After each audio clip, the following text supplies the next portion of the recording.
Hey guys, welcome back to our channel BCom वाले। तो आज के वीडियो में हम बात करेंगे BCom third semester banking and insurance का सिलेबस। तो सबसे पहले हमारे दो यूनिट्स हैं, दोनों में से 40-40 मार्क्स का पेपर आपको देखने को मिलेगा इन एग्ज़ाम्स।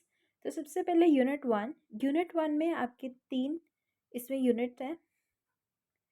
सबसे पहले इंडियन बैंकिंग सिस्टम, जिसके अंदर आपको इंट्रोडक्शन करना है, concept, types of banks, structure of banking system, functions हमारे कमर्शियल बैंक्स के, आरबीआई और फंक्शंस ऑफ आरबीआई।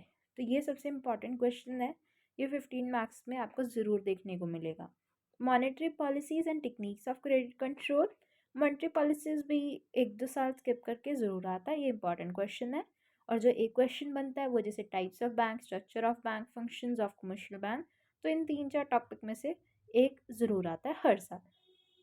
ठीक है, तो रिफॉर्म्स इन इंडियन बैंकिंग का overview, recommendation of Narasimham committee, Verma panel report, introduction to Basel norm, CAR capital adequacy ratio, revise NPA norms, grievance mechanism and banking ombudsman, impact of reforms. तो इन सब में से कोई भी एक क्वेश्चन आ सकता है फॉर 15 और 5 के लिए भी आएगा, 15 के लिए भी आएगा।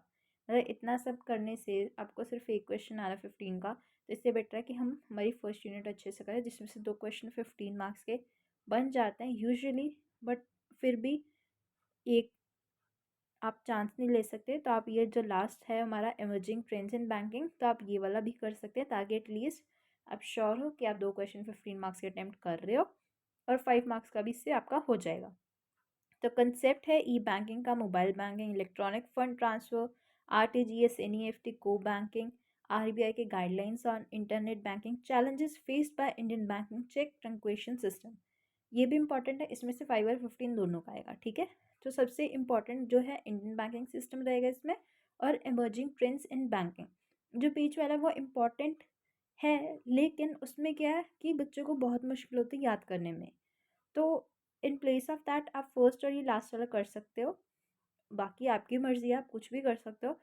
वैसे तो सारा कुछ ही इक्वली इम्पॉर्टेंट है, लेकिन फिर भी अपनी तरफ से प्रीवियस ईयर्स को देख के मैं आपको ये गाइड कर रही हूँ कि आप फर्स्ट और लास्ट करो। मतलब आपने पहले भी electronic fund, mobile banking, electronic banking, इन पे आप खुद से भी बना के लिख सकते हो, आपको सिर्फ एक रीड करना है।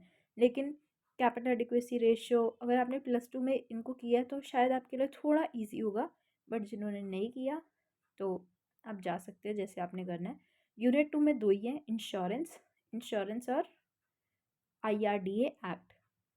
तो इंश्योरेंस का concept, nature, functions, types, life and non life insurance, importance of insurance, principles of insurance contract, feature of life and non life insurance. तो अब एक्चुअली ये वीडियो क्या पता आप 2025 एग्ज़ाम के लिए देख रहे हो, 2026 के लिए देख रहे हो, तो हर साल के लिए क्वेश्चन इम्पॉर्टेंट, जो इम्पॉर्टेंट कुछ होते हैं जो हर साल आने, वो तो हर साल के लिए इम्पॉर्टेंट है। लेकिन कुछ ऐसे होते हैं जो एक साल आता है और फिर नेक्स्ट ईयर दूसरे से आता है, एंड थर्ड ईयर फिर फर्स्ट वाले से आता है। तो उस हिसाब से जैसे हमारा इंश्योरेंस है, जो प्रिंसिपल्स ऑफ इंश्योरेंस है, इंपॉर्टेंस है, ये एक साल छोड़ के क्वेश्चन आते हैं, मतलब आते इसी में से ही है, लेकिन आपको ये देखना होगा कि आपने लास्ट ईयर क्या आए हैं। तो उसके लिए आप हमारे चैनल पे विज़िट कर सकते हैं, आपको सारे प्रीवियस ईयर क्वेश्चन पेपर मिल जाएंगे हर सब्जेक्ट के।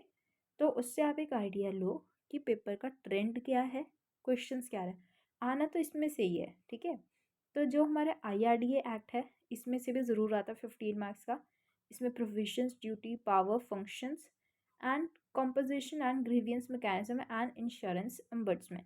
जो ग्रीवियंस मैकेनिज्म है ये हर साल आता है 15 के लिए, बट ये पूरे यूनिट में जैसे सिर्फ 2 ही चीज़ें हैं इसमें, तो 15 मार्क्स के 4 क्वेश्चंस आने हैं। तो एक IRDA एक्ट ज़रूर आता है, ग्रीवेंस मैकेनिज्म या इंश्योरेंस अम्बुड्समैन, इसमें से आपको कुछ भी आ सकता है, और टाइप्स, फंक्शंस, नेचर, है तो सारा कुछ सेम ही है, ठीक है।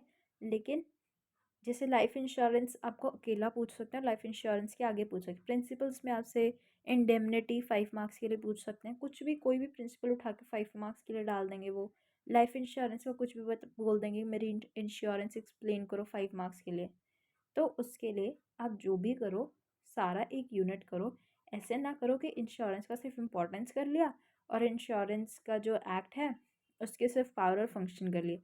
जो यूनिट उठा रहे हो, जो टॉपिक उठा रहे हो, जो चैप्टर उठा रहे हो, उस चैप्टर में से सारा करो, ताकि आपको जितना किए एटलीस्ट श्योर हो कि उसमें से आप एक 15 मार्क्स का क्वेश्चन कर पाओ।